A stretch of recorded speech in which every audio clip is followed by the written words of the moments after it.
Hey everybody, it's Master Gallengeist here, bringing you my review for the What We Do in the Shadows Season 5 2-episode finale, consisting of Episode 9, A Weekend at Morrigan Manor, and Episode 10, Exit Interview.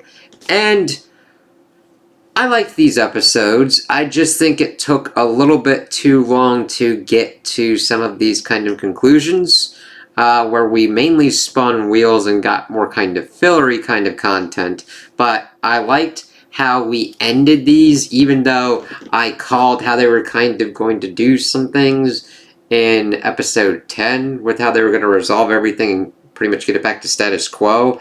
And I was kind of surprised at how they did it, where it worked well enough in my opinion that yes, we're back to a kind of status quo kind of thing, but we do have character growth and development that has come from it, so as long as that is retained and continues moving forward, we'll see kind of what goes on from there. So, episode 9, well, see, my only other kind of like issue is that the thing is, these episodes have been also getting longer, and having more content doesn't necessarily equate to being better. It's just this extended from like 10 to like 11, 16. It's like, holy crap. And there wasn't anything that I could see potentially really being cut, except more in dealing with episode 10 with a certain kind of thing that we'll get to eventually. But it was just like, okay, just kind of a long thing to kind of go through. And I'm like, why didn't they just do this 2 episodes? I mean, like, do it 1 week and then finish it off the next. It was very odd. It kind of shortens it because they did 2 episodes to start the season off, and now they do 2 episodes to end the season off. It's just odd way to do it, and just it also gets to kind of like how streaming does it. Sometimes they drop it all at once, and sometimes they do 2 or 3 episodes and then go weekly. It's like, why? So, first episode, with A Weekend at Morrigan Manor, we pretty much see that the guide is trying to invite them to like an art exhibit that has some of the paintings that she's been doing, and everybody's just like, fuck that, we're not doing that, even though they RSVP'd that they'd come. And then she brings up that this other letter from this Morrigan woman, who's a high society vampiress, who came over on the Mayflower. There's like 45 deaths during this one winter, and she killed like 23 of them just for fucking cuz, and blamed it on the cold weather, and now just like, that's pretty badass. And they all get invited, and we see that Guillermo drives them up and puts them in a bat carrier and lets them out. The guide flies herself in there. She's like, wow, that took a long time. It was like 200 miles, and Guillermo's like, it was longer than that. So, we also have Colin doing like fart jokes and being like, yeah, I gotta shave a lot because he now has this mustache and everything, kind of like murder mystery kind of dude that works into pretty much the central conceit of this episode, where we see that the Morgan woman is not there, and that to watch out and to be careful of the treacherousness of the manor, and to let them have the pretty much run of the place. It's like, alright, this is kind of weird. And that evidently it's not really out of character for this chick, that she's at some point did an exclusive kind of thing where nobody was invited and she was just by herself. It's like, alrighty then. So then we essentially get into a series of events where everybody kind of gets like fucked up, but we do learn that the guide has been doing... It wasn't very clear, but I think that the guide has pretty much been intentionally sabotaging certain kind of stuff because it has come to a head for what goes on in this episode. So I do like that they deal with that, because I haven't really been quite sure why she brought up certain kind of stuff. It really relates to the Baron kind of issue that we had, and it's just like, alright, we'll see how this goes. And this brings up that she does have hurt feelings from how the group has been treating her, and it comes to a head where she deals it completely and utterly wrong. So at first we see that Laszlo's taking use of the fencing gymnasium and just working and doing it, and the guy's like, hey, can I spar with you? And she does all this kind of like fancy stuff. He's like, nah, just like to use the dummy. And then somebody else pops up, and then he's like fighting all these people, and he gets this really kind of good fight scenes and good lines, but then there's a lot of motherfuckers that pop up, and he's like, well, shit. And then they get him, and he disappears, and the guy's like, oh, Laszlo's gone. Anybody kind of want to help me? And we see that Nandor and Colin are playing chess, even though neither of them knows how to fucking play. She's showing off her paintings, but nobody's really looking at them. Nadja's trying to figure out where Laszlo is. She tries to get Nadja to kind of look at the paintings. She's like, fuck it, I saw art once. I'm good for the year. And then they decide to go to the Belfry because there's local bats, and evidently Laszlo will fuck bats as well. And it's like, yeah, makes sense. Laszlo, he's down to pound anything. It's alright, so they kind of go up, and the guy kind of goes into this room, and it seems kind of creepy and everything, and Nadja's like, fuck this fucker, and tries to escape, and then falls down one of the stair things. Like, is the guy doing this? And then we see that they've also got humans for a hunt, and Nandor's really into it. He's like, oh yeah, they're college athletes, the most wily kind or whatnot. And he tries to get Guillermo to be like a bloodhound. And Guillermo's like, all right, fine, I'll just stay here. I'll do a signal. And Guillermo's like, yeah, just double back, and went back into the manor. And then we see Nandor trying to pretty much hunt them. But then we see that the guide is trapped with a bear trap on her leg. And then we see that the humans are coming back, and Nandor said, like, yeah, if they get back into a group or a pack, we're kind of fucked. And then she's like, oh, it's okay, you could leave me. He's like, alright, cool. And then he just books it, and then he gets, like, captured up into the trees. It's like, okay, so that's that. And then we see that Colin is pretty much like, yes, Guillermo, it's you, because of your secret and everything. He's like, if I was going to kill Nandor, I would just kill Nandor. Why would I kill all of you? And then he's like, oh, and then it's like, conversely, if I was to keep the secret from Nandor, I could just kill all of you and not kill Nandor. Like, what's kind of gaining? He's like, ah, shit, now I gotta really think about this. And then the guide comes in, and her leg's all kind of fucked up. Guillermo's the only one that shows any kind of concern or whatnot, and she's trying to bring it up to Colin, and she's like, fuck it, they all can't be clever, and then pretty much pushes a button, and he slams down, and we see that they're all caught in pretty much silver cages. And Colin's like, yeah, silver doesn't affect me. And she's like, do you have the key for it? And he's like, shit.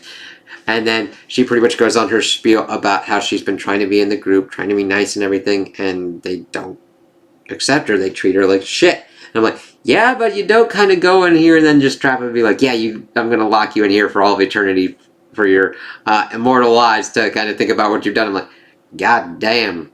I'm like, now granted, these are all assholes.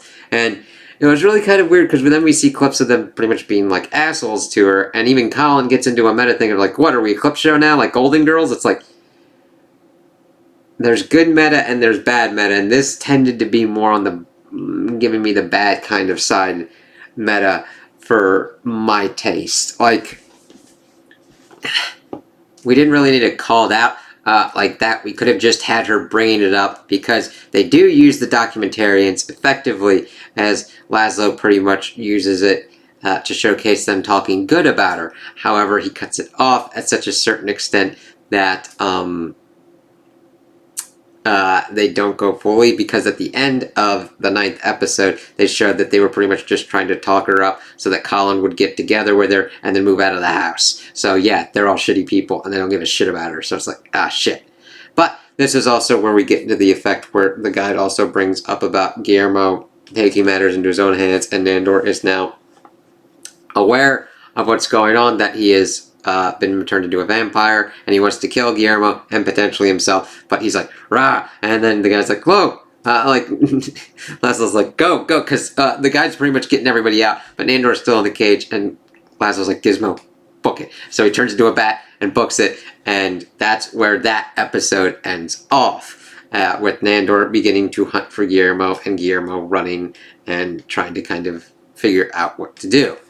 So then we get into the exit interview where he's been hiding out. He's in this motel. He's like, I haven't told anybody except Derek. And evidently Derek tells pretty much everyone. And Derek is a horrible sire. Like, they do not do him any favors in this episode. And it's funny because he got Guillermo burgers, but Guillermo needs raw burgers, but they're not raw. And he's like, just go to the grocery store and get me some raw meat, please. And Nadja comes in because Derek's pretty much told everybody. So he pretty much gets visited by everybody and at various kind of stages to try and kind of deal with everything. Oh, and in the last episode we learned that the hex was a lie by the guy to try and like get a better kind of relationship with Nadja. And it's like, yeah, so she's just shitty and she's been worried about this for pretty much no fucking reason. And it's just, I don't mind that there was no hex, but it seems like this joke was extended vastly past its point of life that it needed to be done and was just beaten like a dead horse for me. Now granted, if that's not your take for it, that's completely cool. Have yours. It's fine. That's cool. If you liked it and thought it was well executed, good. It just didn't work for me. And she kind of brings that up, being like, yeah, but I made friends with the Anapaxans and everything like that. And she's just pretty much trying to figure out a kind of interesting way of situation. She's like trying to help Guillermo, and she's like, well, the only way that would work is if you get the suicide note and you kill yourself. And that'll pretty much get everything well. But see, the neighbors at the kind of motel that he's at are starting to fuck, and it's like really loud and everything, and Nadja's like, let me deal with this. But the thing is, instead of like getting them to stop, she fucking joins in with them. We also get Laszlo popping in, trying to pretty much talk to him about important kind of stuff, but the thing is he wants people to like drown out kind of like the hearing of what's kind of going on, and Guillermo turns on some porn because that's kind of what he wanted, because they go through a couple of channels and whatnot, but then Laszlo gets engrossed in that kind of issue, but he does attempt to make good with Guillermo, which is nice. Colin Robinson also pops up and gives him like an exit interview where he's like, hey, what were you paid? He's like, nothing. Ballpark, anything? Do you think we could get away with paying someone else? Nothing is going on. Like, all right, cool. And he's like, you're all right. Gives him like this weird kind of stupid award that means nothing, and then kind of leaves. The guy pops up and brings the scientific experiment Guillermo's to kind of say goodbye as well, and they're just trying to figure out what to kind of do. So we also, throughout this episode, see that Nandor is hunting Guillermo and that he is stalking a Panera Bread. He tries to take someone out thinking that they're Guillermo, but it's Patton Oswalt. This is just basically a freebie cameo because they could. It was like the most blatant kind of use of just a cameo for the sake of a cameo, and could have been done better to like get to Nandor's kind of whole crux with it. So he pretty much unloads his burns on Patton Oswalt, and Patton Oswalt's like, there's a lot of other Panera Breads throughout the city, like, do you even know which one? And it's just like, okay, and he unloads. Patton tries to connect with him, but it's not really working, and he then at one point brings up, why don't you just repair the relationship? He's like, no. And then he like kills Patton Oswalt, but this in effect does the same kind of thing. He's like, I didn't feel good killing him. And he's like, alright. So Guillermo pretty much like tries to deal with what's going on, and Nandor's like, no, I won't kill him, and that we're going to try and figure this out. And the thing is, they do get Guillermo to turn into a vampire, but the thing is, it's Nandor that brings up, is like, did you get him to drink human blood? And Laszlo's like, fuck. Like, it was the most basic kind of thing, and Nandor's the one that brought it up, and they get him to drink blood, and he just fangs up. He's like, alright, let's do this. Let's do something. It's like, alright, it's really funny, because the rest of the vampires are like, calm down, calm down. He's like floating up, and he's like all gung-ho and everything, and they go out to feed and everything. They get this private party. We see most of the, we see Colin draining somebody. We see the other vampires drinking people, and the thing is, Nandor's like, yeah. Because Nandor brought up that he was only a half vampire because his vampire hunter side was vigorously fighting the vampire transformation. So it's like, okay, that means they're probably going to kill Derek or whatnot, whether some kind of rationale to do that, to kind of undo this. Now, granted, I didn't think they would be able to transform him completely, but I think that the only way that this works out of what kind of happens at the end is part of his vampire hunter lineage. I don't know if the same thing would happen if you substituted the Baron, and what would happen with like Nandor, Nadja, and Laszlo as him being kind of like the sire or whatnot of them, and how it would kind of work out that way. Because Nadja was the one bringing up, you really shouldn't talk to your sire like that because he made you. And the thing is, I'm like, yes, I agree with Nadja, but Guillermo's also in a very stressful situation, and Derek is blabbing where Guillermo is the whole fucking time. So we see that he can't drain this person because Nandor knocked him out, but he's like, oh, don't wait too long. The blood loses its zing and everything, but Guillermo can't do it. And the great kind of thing is we then start seeing it bring up, because this is a different killing than what he's used to. I mean, as a vampire, his vampire hunter kind of instincts takes over, and it's more of they're trying to hurt his housemates, or hurt or kill his housemates, or hurt and kill him. So it gets more into defensive kind of territories. Granted, the gray areas start to kind of like leave when he is willingly taken people and lured them into the vampires. He is accessory to killing them, and the thing is, he thinks that this is different because then he's killing them and draining them, and he couldn't do it. And like even dismembering them and everything, and he's like, I can't do it. And then we get to Nandor talking about this, being like, I don't think he's I don't think he should be a vampire. I don't think he can do it because of what it kind of takes.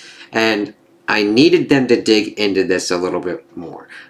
Mainly to either get it more kind of definitive that this is what Nandor is thinking about Guillermo as being a vampire here, or if this is a bigger kind of thing, because what we've been thinking about Nandor's reasonings for not turning Guillermo so far is that he's a lazy fuck who says he's going to do something and isn't going to do it. Or he's like, he will promise somebody something and just use them continuously and will not do it. This introduces the distinct possibility that Nandor chose not to turn Guillermo because he didn't think he would be a good vampire because of who he is. Because Guillermo gets a call from Nandor because Nandor wanted to go see Guillermo's mother and pretty much call him out that way. And we get this kind of tense scene. That's a little bit further back. I just got 2 episodes like this. You kind of do a different kind of flow. But he went to go save his mother, and Nandor's like, ooh, let's look at these like pictures of Guillermo and everything. But Guillermo's like, it's you and me that have the problem. Let's not do this. And he's like, all right. And he pretty much puts his life in Guillermo's hands, saying, listen, if you don't trust me, kill me now. And he says, I'm not going to kill you. And then even like Guillermo's mother tried to like pop up and kill him, but he was able to use hypnosis to kind of like set her off, and he's like, oh, okay, that worked. And that proceeds to see them kind of like dealing with the whole thing in the house, where Nandor had chosen not to kill him because of his experiences with Patton Oswalt. But we see that Guillermo can't kill people, even as a vampire, even though he needs the blood. Now granted, he could be a vampire without killing people, but we see that the people in the vampire house don't have that mental block or whatnot. They'll just kill and deal with it. So the thing is, that shows the difference between Guillermo and the rest of them. But with Nandor being like, I don't think he's cut out to be a vampire because he just doesn't want to kill people.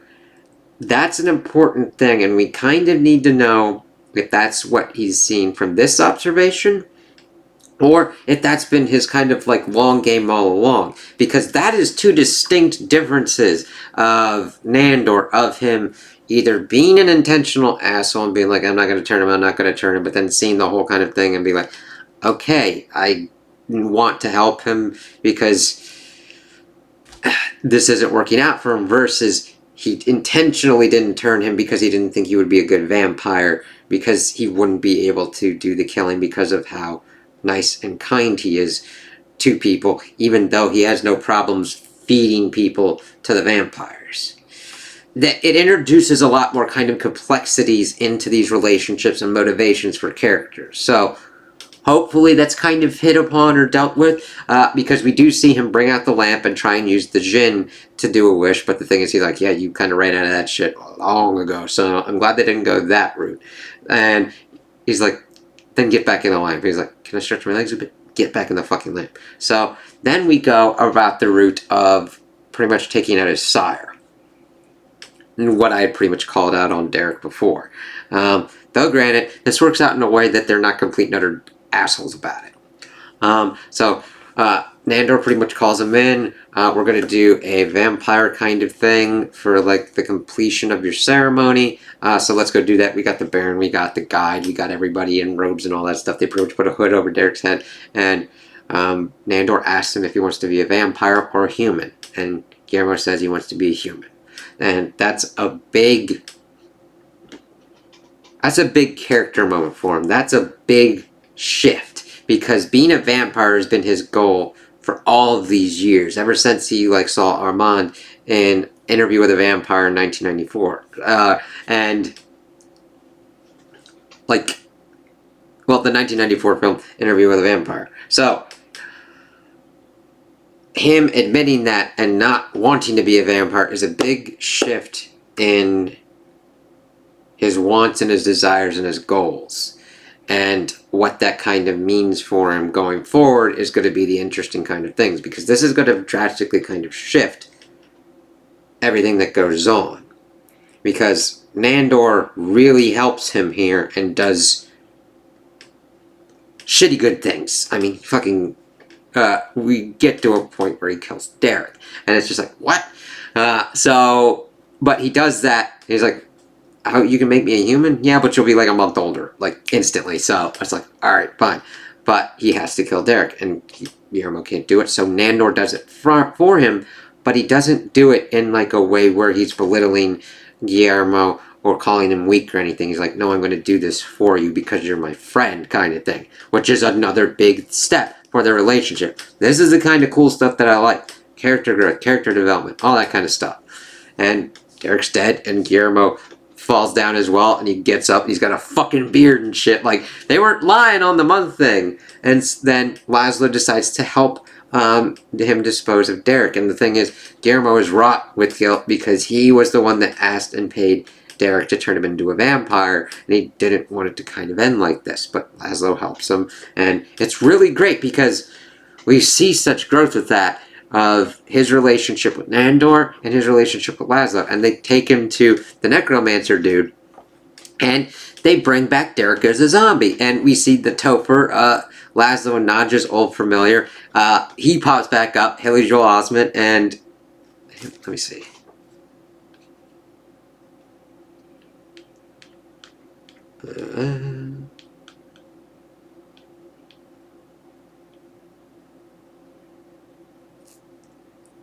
Wallace the Necromancer.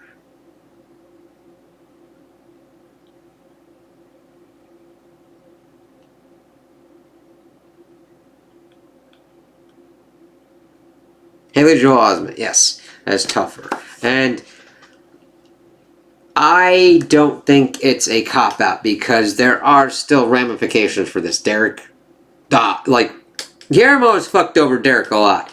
He was with him with the hunting kind of thing. He got turned into a vampire. He then had him ask him to turn him into a vampire and then killed him, and now he's a zombie. I mean, granted, it's good that he's survived these encounters, but